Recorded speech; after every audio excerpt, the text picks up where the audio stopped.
everybody? Welcome back to another episode of A-Town Rundown. I'm Joey, joined always by the Miller Lite loving, guitar playing, resident rock star, diehard Falcon fanatic, Jeremy Harlan. How you doing over there, Jeremy? Great, man. Great. Had a great weekend. Didn't go to the game this Sunday because of the Sunmancer show, my band at the Masquerade in Atlanta, which was great. Yeah, but still got to sit at home, and I got to sit at home and actually just finally chill after being so busy lately, and actually watch the game and hear the broadcast and get some some good so we both had a good Saturday because my Georgia Tech Yellow Jackets are 5-0, so just barely. Can't say the same about those Athens Bulldogs. Nope. Nope. But then on top of that, you got to play a show with Eyes Set to Kill. Was the crowd good? How was the Masquerade this Saturday? Amazing crowd. Love the Masquerade. Super professional setup. Had some good sound. Had a fill-in drummer play his first show. He was absolutely lights out. Perfect. Hell yeah. Had people all up in the front. Bunch of girls there. Playing for like Eyes Set to Kill is so much better than playing with like hardcore bands, because hardcore bands just don't love us that much. We're like too melodic for them. But we realized, like, okay, when we're playing for like a melodic crowd, like it's kind of cool to just be the heaviest band there because people get into it. Yeah, it was great. I kind of forgot about Eyes Set to Kill until I saw you guys were playing. They were really big back in like our age, like in our late high school days. I remember them very well now, and that's kind of cool. You got to play with them. Did you guys play the Glassjaw cover? We did not, but damn, I know it would have been a perfect one to do it because that crowd like would be old enough to know it. But hopefully we can sneak that in before the end of the year. We'll see. But hell yeah. But yeah, well, that's the show I'm going to go to. I'll go when you guys play the Glassjaw cover. Other than that, I'll tell everybody else. I'll surprise them when it's coming. All right, I'll keep my mouth shut. I won't say it on the podcast when it's coming. All right. So jumping back in, we had a fun little start to week 4. Started with the Seahawks at the Cardinals. This game was tight the entire time. It ended up coming down to a field goal on Jason Myers' back, a 52-yard field goal with time expired to win it. He had missed a field goal earlier, so there was a lot of drama on that, a lot of pressure on him. But, when a kicker's good, you give him the ball. He's got one job to do. He did it. So congratulations, Seahawks, on that good win out there in Arizona.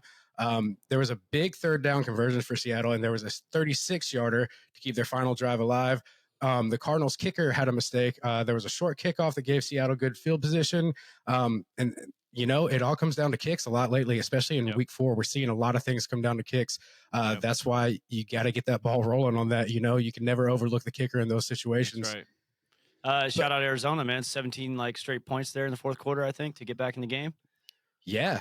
No, it was a great game. It was a lot better than I thought it was going to be. We're used to the Seahawks being great with defense and everything else.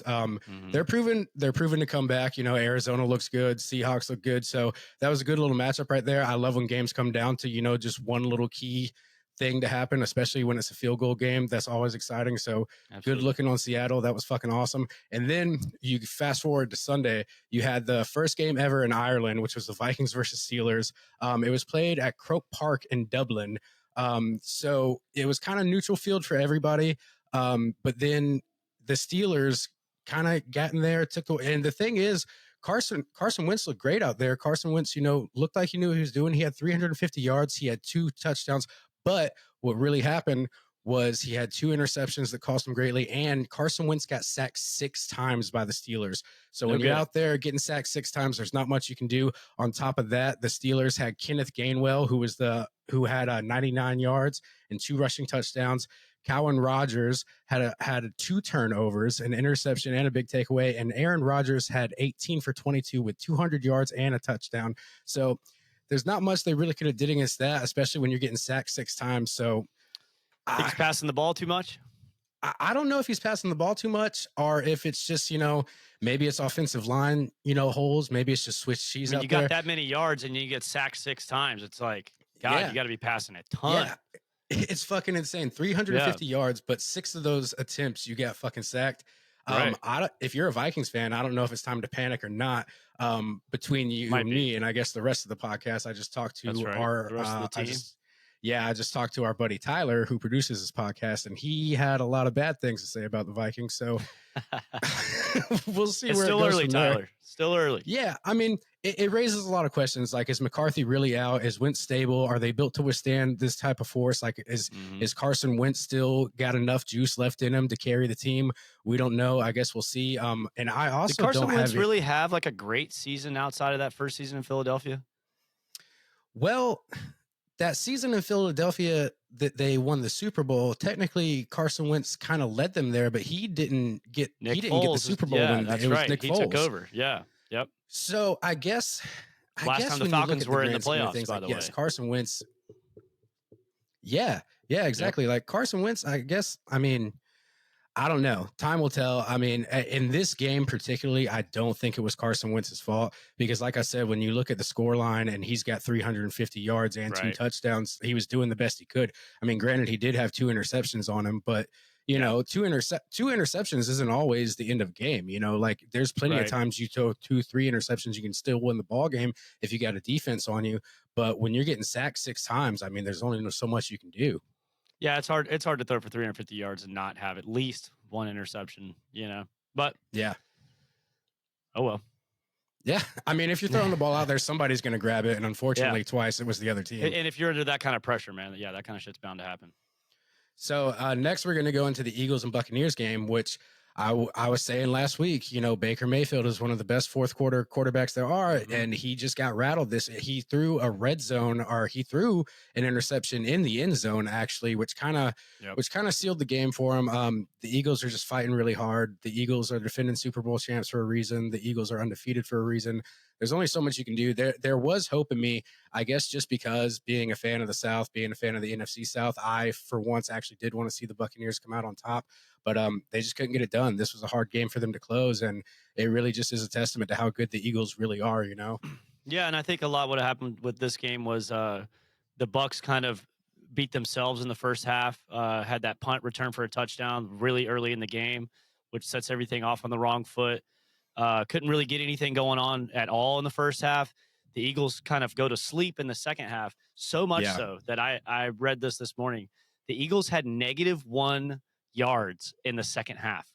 So the second half was just Baker Mayfield just trying to get them back and tried like hell, man. And he almost had it.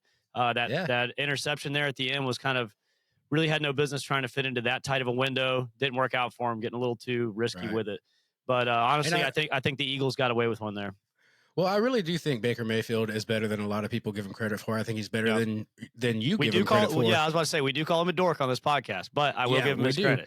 But there was even a time, you know, when he was leaving Cleveland before he went to Carolina, before he went to Los Angeles, there was part of me that's like, yo, we should get Baker here in Atlanta. And I would have loved for that to happen, especially with the way he's playing. But at the same time, you got to think of the team we had around us right then. I don't know if Baker would have fit because, you know, it goes back to show you there's several times where the Falcons have gotten great players and it just didn't fit into our scheme. And then they go to other teams and, you know, they're lights out there. So I don't know if Baker necessarily would have worked here, but I would have loved to see the experiment if we could have made that happen. But, you know, oh, well. Yeah, he walked into a great situation in Tampa.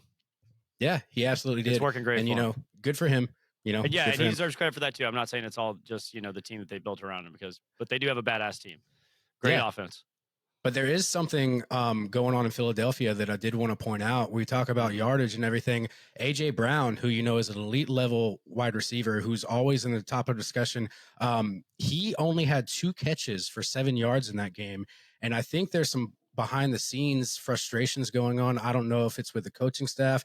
I don't know who it's with, but he tweeted something on, if you want to call it X, you want to call it Twitter, whatever. He made a statement and it was kind of cryptic. It just said, if you're not welcomed, not listened to, quietly withdraw, don't make a scene, shrug your shoulders and be on your way. So if I'm the Eagles, what a high school girl. Yeah, but at the same time, if I'm the Eagles, he's talking about withdrawing quietly, and then he puts out a fucking public tweet.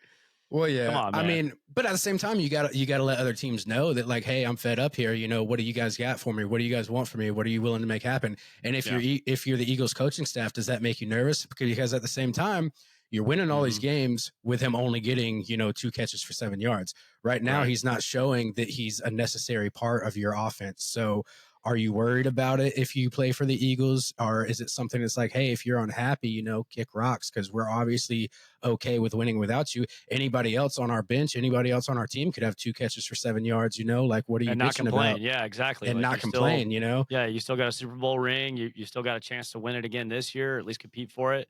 Hmm. I could sit here and talk about like how that's kind of selfish behavior, but at the same time, you got to think about like the player personally and like their career. So if this Yeah, happens all year long, then when he goes to get a new contract, whenever his contract's up, I'm not sure, but like let's say it's this year or next somebody's year gonna or say whatever. 2 catches for 7 yards. And so now, like where he could command a lot of money, uh, everyone in the league will kind of decide, like, nah, your market value is this because Yeah. look at your stats the last year or two. So it's important to make sure that he's getting what he wants and that he's happy. Obviously, you don't sacrifice like the chemistry of the team doing that, but you got to Hmm. take care of your guys. You want to keep them around. Well, it kind of it makes my memory go back to when Julio was publicly, complaining about being on the Falcons, and Mm-hmm. then that got him to the Buccaneers. But when he wasn't Mm-hmm. producing at the Buccaneers, that got him to the Titans, and then No, we after the traded him to the Titans, Titans, and then nothing oh, happened there. Then he went to the Bucks with Tom Brady when Tom Brady got there, but he was I mean, he was about to hang it up then. He didn't really have too much yeah. going on by the time he got a And chance. I mean, he was saying that he wanted to win, and that's why he wanted to leave, which I understand. Everybody wants to win. And I had it backwards. I thought he retired in Tennessee, but I guess you are right. We did trade him to Tennessee, and then he went to the I think Bucks. I feel like he had a little stint with the Eagles too. He kind of bounced Yeah, around a yeah, couple yeah, yeah. teams He there at bounced the around end. a little bit, but he went from being a Showtime player to not in the discussion anymore. To I think even when he played with the Bucks, he maybe only had 1 or 2 decent games, nothing to write Right, home about. right.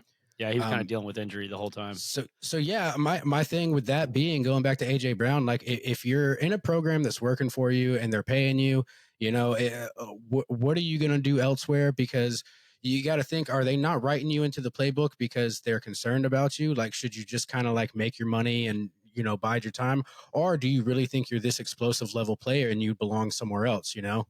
So Yeah, and according to that tweet, it makes me think that he is vocalizing this to his coaches. Why yeah, am I not absolutely. involved in the play? Hmm. And they could have a reason for that. They could say, "Oh, you don't show up at practice on time," or whatever it is. I don't know. I'm not going to say because I honestly don't know, but could be anything like that. We're Where talking they about could kind of be practice, bro. well, they could be punishing him for shit like that. Yeah, absolutely. All right. So moving on, we had the Cowboys and Packers, which was, all eyes were on this game. Micah Hmm. Parsons returning to his old team. You just knew there was an electricity in the air. There was a lot of drama building up to this. The camera was on Micah Parsons in the pregame the entire time. It showed that he didn't go out for pregame warmups to talk to the guys in Dallas, which to me, they're reading too much into it. Like, why do I need to go out there and let them get in my head, make all buddy? I'm about to play these guys. I'm about to compete against these guys. I don't need to Right. catch up on old time. Like, we can do this after the fucking game, which they Yep. did. But it's Of it's course. just the media trying to make it more dramatic than it was. But at the same time, there was a story to behold on this, because in the pregame, you got Jerry's side of the story, you got Micah's side of the story, you got Jerry saying that he tried to hold on to Micah, you got Micah saying he never even heard from Jerry the entire time until Hmm. after he was traded. So who knows what really happened? However, the game the game was good. The game was very interesting, especially the way it ended in a 40 to 40 tie. I wasn't expecting that to happen. I thought the Packers were Hmm. gonna go out there and have a field day. The tie itself is just dramatic. Both offensive traded blows, defense, neither one of them could stop. Um, Hmm. and ties are rare.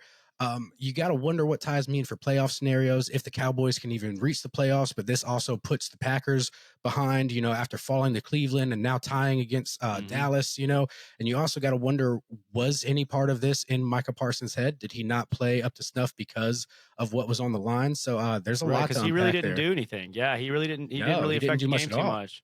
And to be fair, no defensive players really made a whole lot of noise, except for there was one thing that happened in that game. Um, Matt LaFleur and Jordan Love just kind of being a little too aggressive at the end of that first Mhm. half. Here they are throwing the ball. They're already deep in their own territory with like 22 seconds left. Jordan Love kind of has this issue I've noticed where like he doesn't really take care of the ball that well when he's under pressure, and strip sack, which ends up turning into a touchdown for Dallas for them to go ahead before halftime. I think they get the ball back and have 12 seconds or something like that. Yeah. That's really like the only like good defensive play that I can think of that happened in that game. But Mhm. this turning into a tie, I kind of look at it as like, okay, who do you think kind of morally won, like a moral victory or whatever? And I'd say it's the Cowboys, man. Yeah, I was Like, just gonna agree with you on that. I really do think the Cowboys outplayed the Packers in this game. Even though the mhm. scoreline will tell you they both evenly played, I really think the Cowboys had their number in this one. Yeah, the Packers are kind of lucky to come away with a tie instead of a loss. And you know, if you're the Packers, you're thinking, no, we didn't lose 2 weeks in a row, but we did go 2 weeks without a win, Yeah, which isn't which is great. just as bad, just as Yeah, bad. it could be because it could come down to, you know, you would have a tied record with somebody had you got that win, Yeah, but now maybe and you get edged out, I mean, you as know? simple as it sounds in the NFL, if you're not winning, you're losing. There's no points for second Sure. place. Yeah. So a tie doesn't help you, a loss doesn't help you. And now, if you're the Packers, you do got to be a little bit concerned because now you got to win all your division games. You really got to Hmm. come back up and be the team that we thought you were going to be this season. Which I still, it's week 4. We got 14 weeks left. I mean, I'm still not worried. The Sure. Packers are going into a bye week, so they have time to regroup and figure this out. But at the same time, just like we're dealing with the Falcons when we get there, a week 5 is kind of an early bye, especially with an Yeah. 18-week season. So Yeah. you got to wonder how this morally affects you, how this affects you play wise going into that. Is it for somebody who's starting off as such a playoff caliber team? Do you think that a week 5 bye is a little bit too early? For them, maybe it's good timing because they have time to figure it out. Because 2 weeks ago, you and I were talking about them as like they could be, you know, could represent the NFC in the Super Bowl. They looked like that the first 2 weeks. Mhm. But then that loss to Cleveland was kind of a head scratcher. And it's like, well, maybe it was just one of those games, you know, where things didn't work out for them. And then they come out and do this. And some of the problems that they're having is the defense really isn't that good. It's not living up to what we thought it was going to be with Micah Parsons. That Right. could change. But so Mhm. far, that's what it's starting to look like 4 weeks in. It has changed in 2 weeks. In 2 weeks, it has changed into like, okay, Hmm. where's Micah Parsons all of a sudden? And then I will say, I can't remember since the Baltimore Ravens back when they had Ray Lewis and everybody, I can't remember defensive players being this highly showcased in the NFL until this Sure. whole situation with Micah Parsons happened. And that's got to be a lot of pressure. Totally. You're coming off of this and you're just a regular and now all of a sudden you're the highlight, you're the marquee player, you're the guy everybody's talking about, and that's got Hmm. to be a weird adjustment too. And I don't know if I'd be able Especially to deal like, with yeah, that it's and only your still. fourth game. Yeah, your fourth game Yeah, with a new team, absolutely. you know? And he got traded pretty So late in the offseason, didn't he? he did. I think he got traded like literally 2 or 3 weeks before the season started, like Yeah, right. Or like very right late. around training camp or something. Yeah. No, it was Yeah, very like late very in the late. offseason. Another thing, man, I don't know if you saw it at the very end of that game before Green Bay had tied it. They were running out of time, no timeouts, and Matt LaFleur and Jordan Love just not on the same page. Hmm. You see time just running out, and you know, Jordan Love's over here doing this, calling for a huddle, and it's like Hmm. calling for a huddle. Like, man, you got one shot to either There's no spike time for it. a huddle. Yeah, and Yeah. then he ends up taking a little too long of a pass into the end zone. Luckily, it hits the ground with 1 second because if that Yeah. ball got bobbled up in the air for one more second, that game's over. You don't have a chance to kick a field goal to Yeah. tie it. And I will say that is sort of a testament to, even though he's been in the league for a while, he still is a relatively young quarterback because Right. he was a backup for so long. And then this is his third season Year three, starting, I think. year Yeah. 3. Yeah, Yeah. he's still got a lot of things to work out. He's still got a lot of Hmm. things to learn. And time, I think clock management and time management and ball control is one of the hardest things to learn in the NFL. Um, Totally. you see so many big games get blown over it, so many miscommunications between quarterbacks and coaches, all about the clock, all about time management. And then when things don't go That'll your come way, up when we talk about the Falcons. yeah, it will. It will. So let's keep this moving. I did want to say one standout for the Packers. You saw him with the padded helmet on, Romeo Dobbs. Hmm. Oh, dude, he was lights out. He looked great, Oh yeah. man. That padded helmet is fucking crazy though. It looks like Oh yeah. looks like when you're playing 007 with a big head mode on, Yeah. The DK mode. Yeah. Yeah, dude. Sorry, my But cat's making an appearance. oh, dude, it's cool. We Sorry. love cats over here, man. Yeah. Anyways, keep going. Um, so next we got the Bills versus Saints, and I'm gonna say this publicly. Last week we talked about how we don't cover the Saints enough, so now I'm gonna use my platform to say the Saints fucking suck. They're gonna keep fucking sucking. The Bills went out there and whooped their ass, 31-19, and there's a simple fact that they even got 19 points. I think the Bills defense was just taking it easy on them, but even with that being said, I want to say this. There's a reason that the Bills are always in the Super Bowl discussion. There's a reason they're always in the AFC Championship discussion. It's because of the way they play week in and week out. When you got Josh Allen calling plays the way he does, and it's almost the same with Chiefs and Mahomes. Like even when the Chiefs start out 0-2, they're still in the discussion for the Super Bowl race. For reasons like this, the way they come back and the way they play. Mhm. I never thought that the Saints were going to be anything to worry about against the Bills. I'm just glad they proved me wrong. I mean, the Saints looked awful. They have weak They did, but offense. honestly, man, like for a team that sucks as bad as the Saints, and I'm not just saying this to be funny, I expected more than just 2 touchdown win Really? from the Bills. Yeah, yeah, totally. Yeah. Them putting So up 19 points to me it just tells me that the Bills defense either was not having a great day or they're not that good. well, I will tell you the Bills do not have the best defense. That No, that they is don't. their Achilles heel right now, and But they do because have of Josh that, Allen, so because of that, the Bills' offense has had to compensate for that. Right now, mhm. the Bills are averaging 33 points a game, and I think they're having to go as hard as they do on offense because they know the holes they have in defense. They know that they've got to, because I mean, right now you're seeing the stat. I mean, go back to the Baltimore game. You saw their defense falling apart there. Yep. And even this game right here, the fact that the Saints were able to put 19 points on them, that's a defense thing. That's not Josh Allen. Josh Allen wasn't on the field allowing them to score. That was defense. Right. But Right. Josh Allen's doing his job and coming back and putting 31 points on the board. So, I mean, dude, but like the Saints are just awful. Like I cannot say it enough. And at They're this bad. time, are we watching a Saints rebuild or are we watching a Saints collapse? I think it's a little bit of both. I don't know what the fuck they're doing out there in New Orleans. They better turn this into a rebuild. They have to. They have to. I mean, they moved on from Derek Carr. Clearly, don't have an answer at quarterback. Yeah, they're complete ass right now. I'd be surprised if they win any games, but of course, me saying that, it's going to turn into they beat us. Yeah, But we'll I see. know. I hope not. Well, we spoke too proudly when we were going against the Panthers and we saw what We happened did. there. So We did. I don't want to make you that know mistake what? again. You know what, Saints? You look fucking great, man. Keep doing what Oh you're yeah, doing. I'm really Fucking worried about the amazing Saints. team out there in New Orleans. I Yep. don't know what we're gonna do against them when we have to play I them. think they're going to turn it around. They're going to beat the Bucks twice. They're going to help us get back in this. Yeah. We'll see. Two more games real quick. We had Detroit versus Cleveland, and this is going back to what I said last week. I told you don't get too excited if you're a Cleveland fan. This is exactly why. Detroit beat Cleveland 34-10. Saw that one coming. Detroit was lights out. Not much you can do against them if you're Cleveland. Then also we had the Bengals, who the Bengals got their ass whipped by Denver last night, and I don't know if it's just as easy as saying it's because Joe Burrow isn't out there, because it's weird the impact that a quarterback can have. And I've said this before, because you still have the weapons that Joe Burrow had. You still have Jamar Chase. You still have Higgins. You still have all the receiving core that he had. But a game like this, it kind of depends on the defense a little bit more than it really would to Joe Burrow, because Joe Burrow's not the one allowing all these points to happen. And then you really got to think Jake Browning, like, how bad does he have to be if he can't do anything with Jamar Chase and T. Higgins? You know what I'm saying? Right. Yeah, and I think that like just the way that Cincinnati plays, they don't have a great defense. Having Joe Burrow gives them a chance to just try and go out there and have a shootout and outscore them. Yeah. That year they went to the Super Bowl. That's kind of how they made it. Mm-hmm. So when you don't have that, I mean, you should be able to still put up points with those guys around you. But I don't know. Maybe it's a testament to how good Joe Burrow is. Yeah, no, I really think it has to be. Other than that, we had Chicago win a game. I don't really give Caleb Williams much credit for this. I still do not think Caleb Williams is anything close to an elite level quarterback. You barely won this. You only won this because the Raiders missed a field goal. So in Chicago, I mean, cool, celebrate. But with that being said about Caleb Williams, it's still really early in his career. But I will tell you, great quarterbacks will show you if they're elite kind of early in their game. And he hasn't showed me it. I wouldn't be surprised if when his contract's up, they seek a quarterback elsewhere. So I do think, as far as Caleb Williams goes in Chicago, he's going to be a one and done. I don't see him being a franchise quarterback there. And to be honest, I don't think he's capable of it.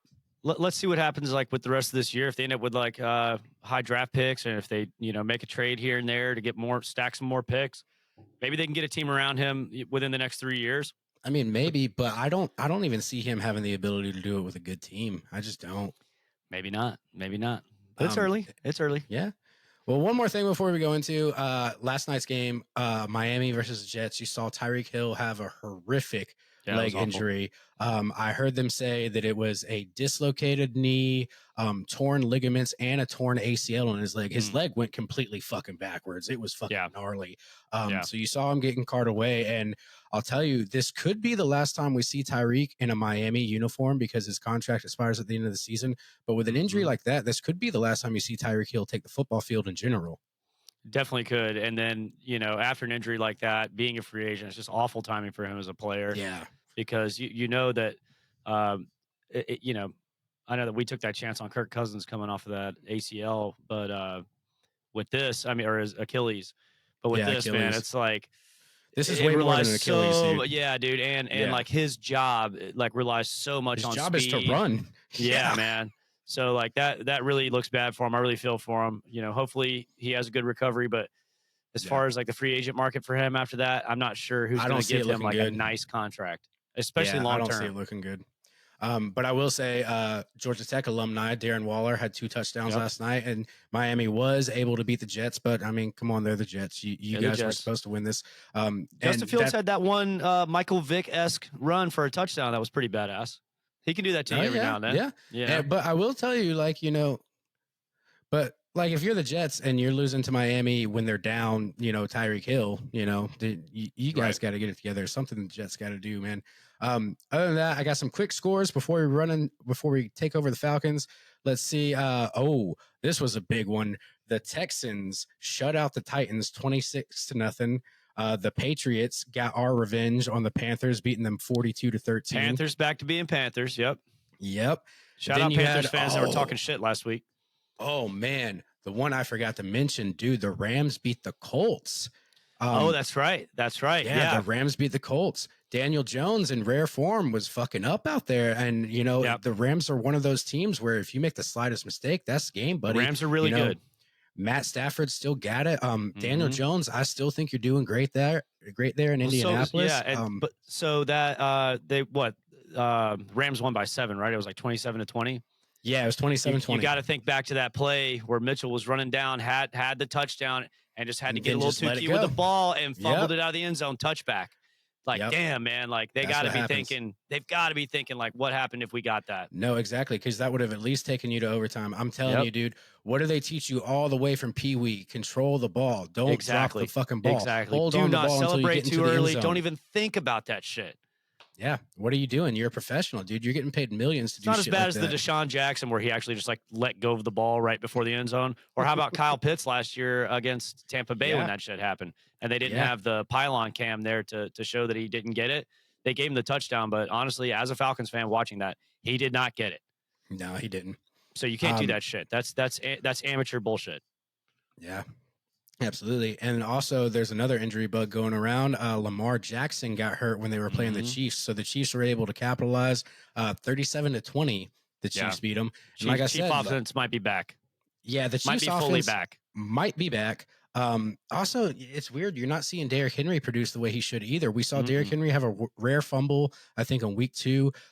Now he's just not clicking with the offense the way we're used to seeing Derrick Henry. I do think he can bounce back. I don't know how long Lamar's going to be out for. I heard he's got a tear in his hamstring or maybe just a pulled hamstring. I Something don't like know if that. it's going to Yeah. be I don't know if it's going to be week to week or what. I'm sure we're going to see him out there shortly soon. I know that with Joe Burrow, like Cincinnati fans, you guys gotta just tough it out because I think he's Yeah. gone until at least November. And then once Joe Burrow gets back, I don't see Cincinnati being able to turn this around. I think y'all might as well just let Joe Burrow heal for the rest of the season because Yeah. y'all are done. Y'all are Yeah. done. Yeah. I think they're in big trouble. But now it's time. Oh yeah, and then I forgot to tell you the Giants were able to pull out a victory against the Chargers. The Giants putting in That's their right. rookie Chargers quarterback. aren't. Yeah, they're not undefeated anymore. Yeah, Jackson Dart No. first start. Yeah, and Jackson Dart in the fucking post game interview on Zoom cam. God, he was sitting there with the whitest teeth I've ever seen. Very obvious spray tan, the bleach blonde hair, the little choker chain, the clear eyeglasses. God damn. It's If the new Gen school Z, coming in. Yep. nah, dude, if Gen Z was a football player, it's Jackson Dart right there. That Mhm. guy is it. And also, let me say this about the Giants.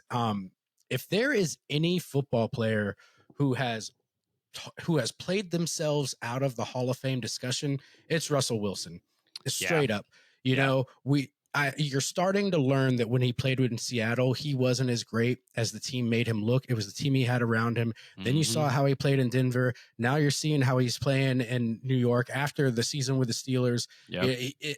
And the thing is, you don't have to be a GOAT. You don't have to be one of the greatest of all time to be in the Hall of Fame. You just have to be a good, solid player. And I think he was leaning towards being in the Hall of Fame until these past couple of seasons. Yeah, he had a Super Bowl ring with Seattle. With Seattle when they beat Peyton Manning and the Broncos that one year. They beat the shit out of them.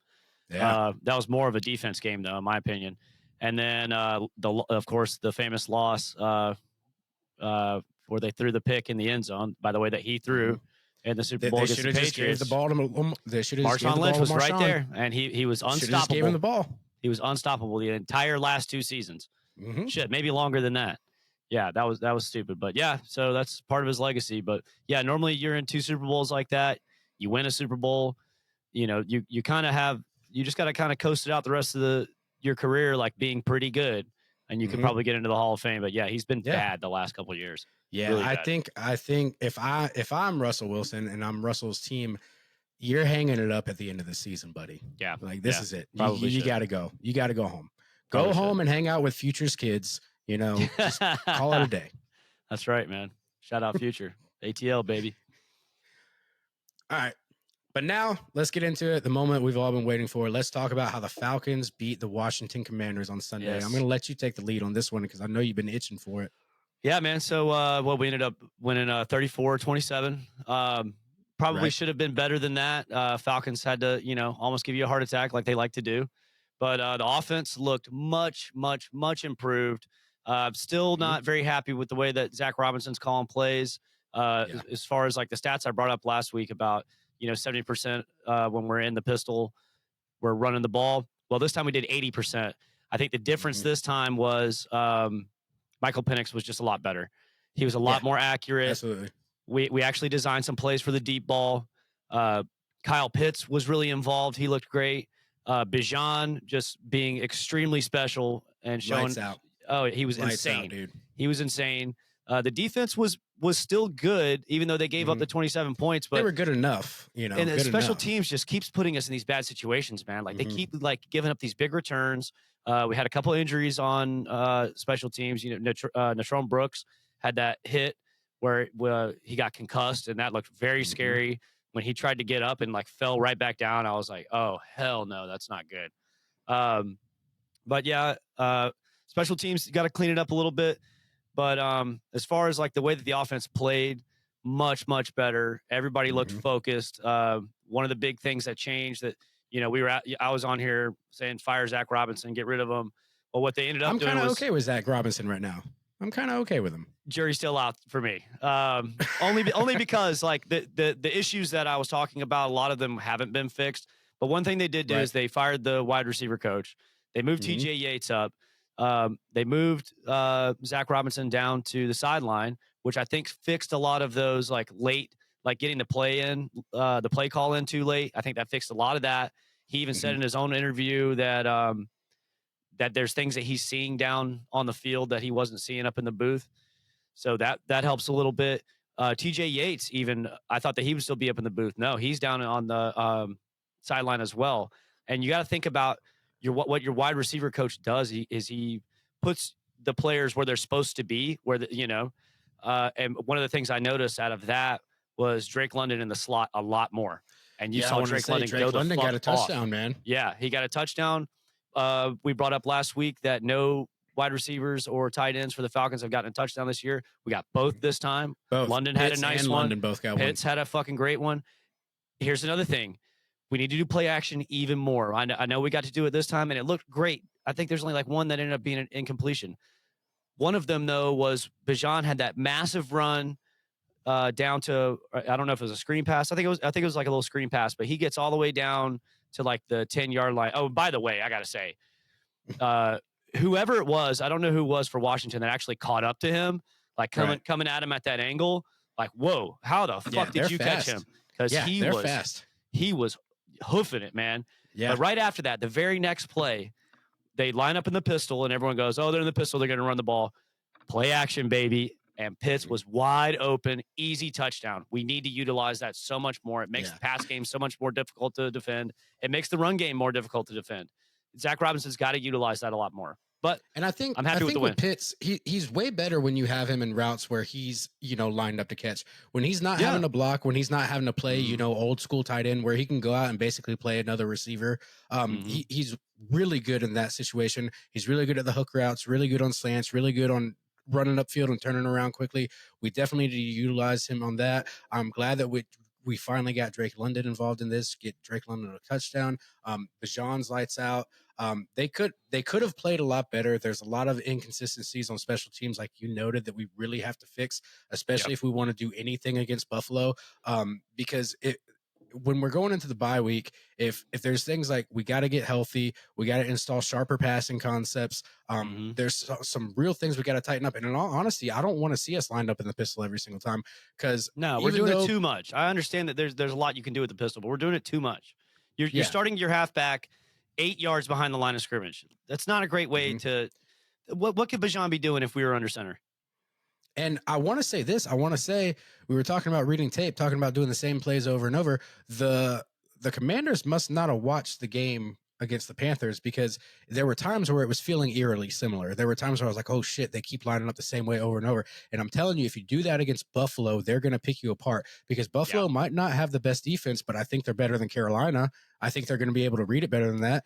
I think they might be a little bit better than Carolina overall as a team. I don't know. What do you think? I'm just kidding. Yeah, as a team, of course. Yeah, But I'm I saying did read, defensive and wise, I like, don't know if this is. I don't remember what their actual rank was, but Buffalo's run defense is like bottom 3 in the league. yeah. Think Well, about our running offense. then you got to, well, right now Bijan is leading the league in yards from scrimmage, so it doesn't Yep. get much better than that, Yep. you know. But other than that, there's just a lot of things you got to do at practice. You got a whole fucking week to figure it out. I will tell you, a big part of me isn't scared of Buffalo, but I will say I am slightly nervous as to what the outcome possibly could be. And Yeah. also, let me ask you this: if Washington had a healthy quarterback and if Terry McLaurin was out there playing, Mhm. I don't know if this game would have went the same way. Definitely should bring that up. It may not have. I don't know. Marcus Mariota looked a lot better than we thought he would, but I also think that the offense that he's in, the Cliff Kingsbury offense, and it being designed around Jaden Daniels and Marcus Mariota kind of being an older version of kind of what Jaden Daniels does. Obviously, Jaden Daniels is a lot more talented and a lot better, but he's kind of he fits well. Mariota fits well in that offense. So what the more I thought about it, it was like, okay, it kind of makes sense he's doing this. Uh, a lot of what the Commanders got was they would have like one big chunk play that would get them Mm-hmm. down, and they would almost always start with good field position. The defense still, like if you look at their stats, like they still had a good game, but the Well, problem they is with those did. short fields, and then you give up one explosive play like to Debo Samuel, who seemed to be having his way with us there for a minute. Mm-hmm. Yeah. You know, it got a little dicey there at the end. But do you think that changes when AJ is healthy? I thought about that. Yeah, because we could sit there and talk about their injuries, but we could talk about ours too. You know, what if we had AJ Terrell? What if we had Caleb McGarry? Mm-hmm. You know, like these But are also, big let's guys talk on our about team. this. Let's talk about this. When it comes to total offense, though, we had almost close to 200 more offensive yards than we did. The Falcons had 435. We're doing that to everybody, dude. Washington had 294 yards, and that's the thing. Like, I think even in the Carolina game, didn't we have more offensive yards than they did? Even though we didn't even get into the fucking red zone. We did, and that brings me back to the special teams thing. Like the other team is starting with such great field position that they don't have to have as many yards as us to compete against us and maybe steal a win. Mm-hmm. So like that's a little scary to me. But when we talk about Penix really did get it together. Penix went 20 of 26. He had 313 yards, 2 touchdowns, and only 1 interception. This goes back to what I was saying. An interception doesn't always have to cost you the game if your defense can show up, even if it's 2 interceptions. Like, if your defense can show up, you'll do fine, and that's what we did. I won't say that we necessarily, showed out, but we did rise to the occasion. We did, stop a defeat from happening, which is what you're supposed to do, Yeah. And then, Bijan, 75 yards, 106 receiving yards, and then a rushing touchdown. So then you had Drake London, which we mentioned earlier, who had 8 catches, 110 yards and a touchdown. And Kyle Pitts had 1 touchdown, and I think he had close to 60 yards. I'm not sure. I think he had like in the 60s or close to 70, something like that. But yeah, all of them look good. You're getting all the stars involved. He was spreading the ball around. The throws look sharp. The one interception he had was just kind of Mhm. overthrown. Had he put enough on that ball, Drake London was open for a walk-in touchdown. Mhm. Well, But you could also, tell, like, as soon as it left his hand, you could see it on his face. He's like, "Oh no, fuck! I need to take that back." Like, yeah. and it was too late, man. It was too late. It But was we kind of we just have easy been picking for the picking other guy. we have been picking the Falcons special teams apart, but you got to remember they did recover an onside kick. So they They do did. have Thank God they glimpses did. where of brilliance, you know what I'm saying? And Right then before that, dude, shout out to Dan Quinn, man. He pulled the Madden field goal. He did a field goal on second down because he was just thinking about how much time was left. And he was like, all right, mhm. let's just go ahead and kick the field goal, try the onside kick, and then, we'll go for the Yeah, touchdown I after mean that. their kicker went 4 for 4, Yep. and he even had a 52-yard field goal. He looked great. We got Parker Romo, backing. Yep. So, I think I He may was have 2 for jumped the 2. I gun tearing him apart was the about to way he say, is the did. sky still falling? Because now he's hit 7 of 9 kicks in a Yeah, Falcons uniform. yeah. All right, They were both just do it chip-ins. every fucking Let's week, be real. you know. Like, I don't think any of them were over 45 yards, But on top of but that, still, the Falcons offense just looked like a better team this week. They also converted 50% of their third downs. So, beautiful. I Love mean, it. I'm not upset with the Falcons, but let's talk about what they have to do going into Monday Night Football against the Bills. Hmm. They really got to work on the offensive line performance. They got to do the run pass balance. Like I said, they can't just line up in the same formation every time. And if Yep. they do, they really got to mix things up. But it's one Yep. of those things. If they become too predictable again, they're going to get ate apart, just like they did with the Panthers.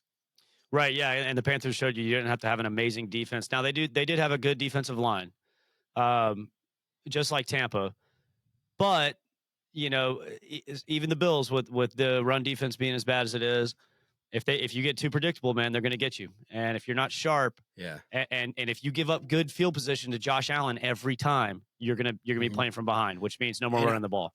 I do like the stat line that they were able to convert 50% of their third downs, because the Hmm. Bills are going to put you in third down situations.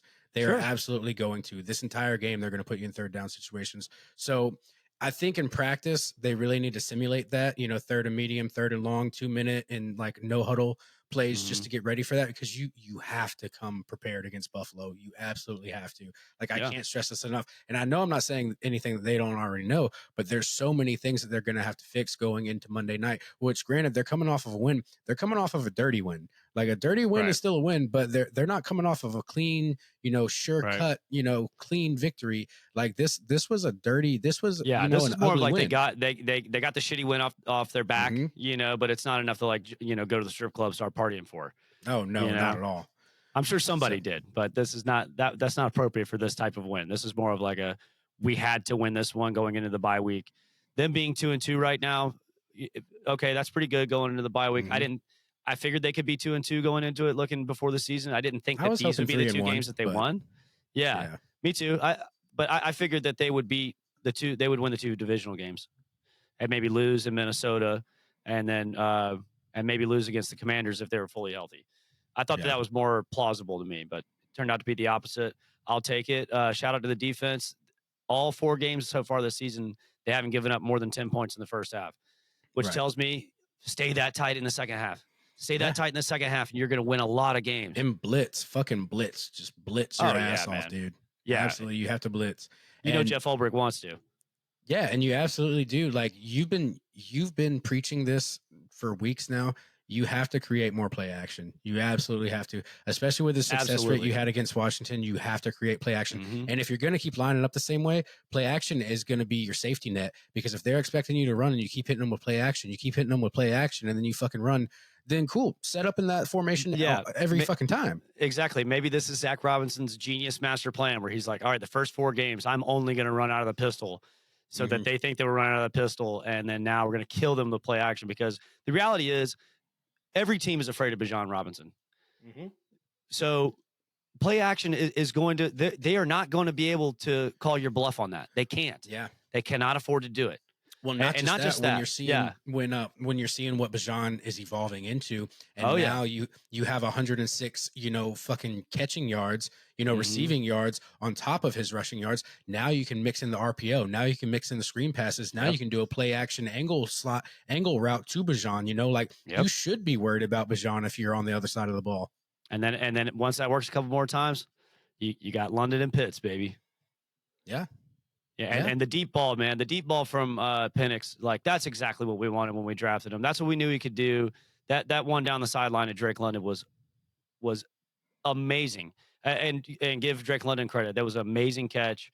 He was really feeling it. He was fired up after catches like that. Pitts was fired up after his touchdown. I was like, they were feeling it on offense, which was Yep. great. And then shout out to Tyler Algier. Once we had the lead and we kind of just wanted to control the game and run the clock down, we almost gave Algier like an entire drive where just he could Mhm. not be stopped, Yeah. which was great to see. And that's what I And love about having these two I think when different you see backs. those two guys vibe, like those guys are going to be unstoppable together. It's been Hmm. reported that those guys are really close outside of the football field. They spend a lot of time together, and you can see, when players That's get great to along, when hear. they have that chemistry, it really does translate onto the football field, and they're doing it right, man. So I love seeing that.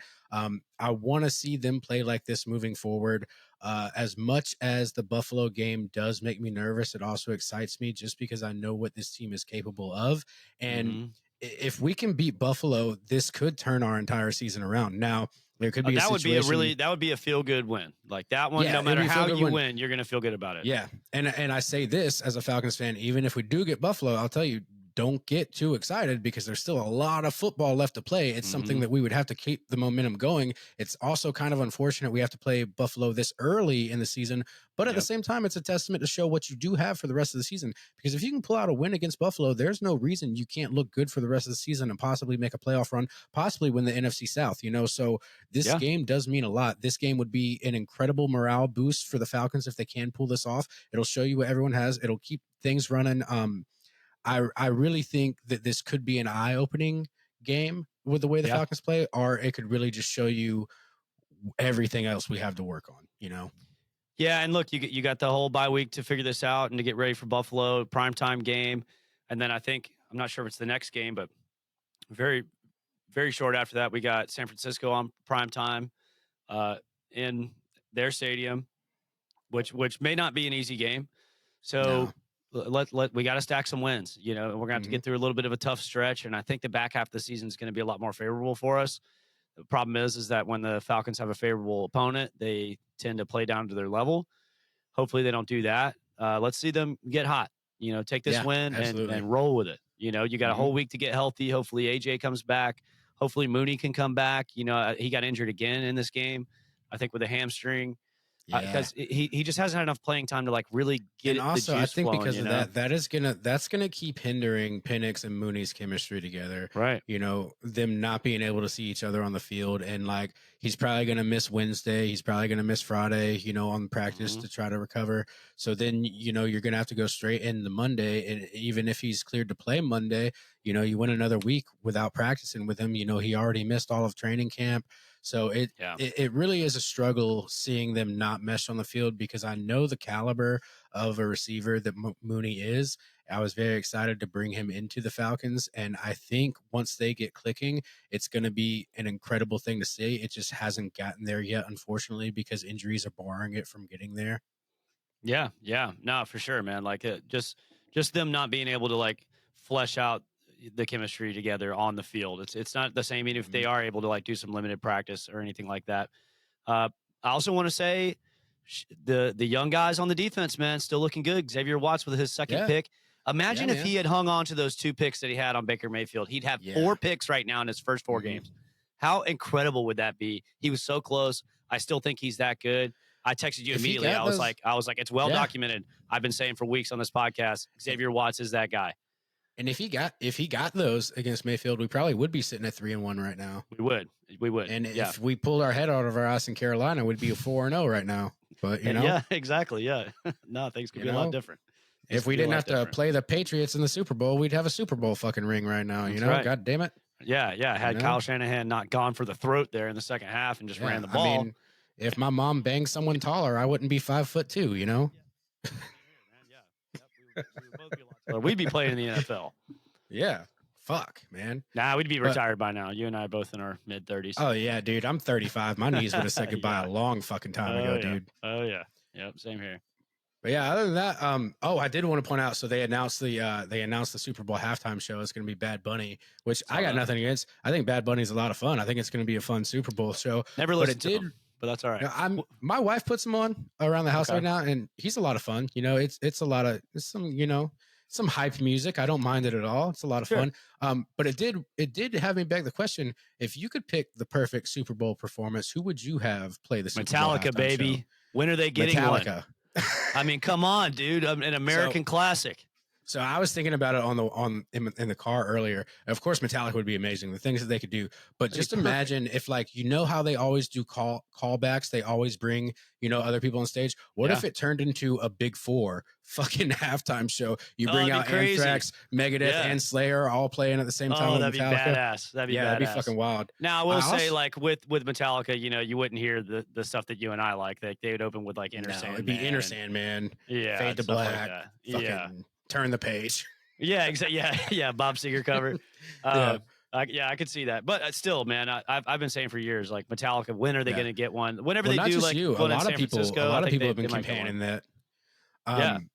But I mean, I thought we were going to get Outkast last one year that they had it here. Instead, we got Maroon 5, and then we got like 10 seconds of Big Boy on stage. It was fucking bullshit. Right. Yeah. And then the Super Bowl we were in, we had Lady Gaga.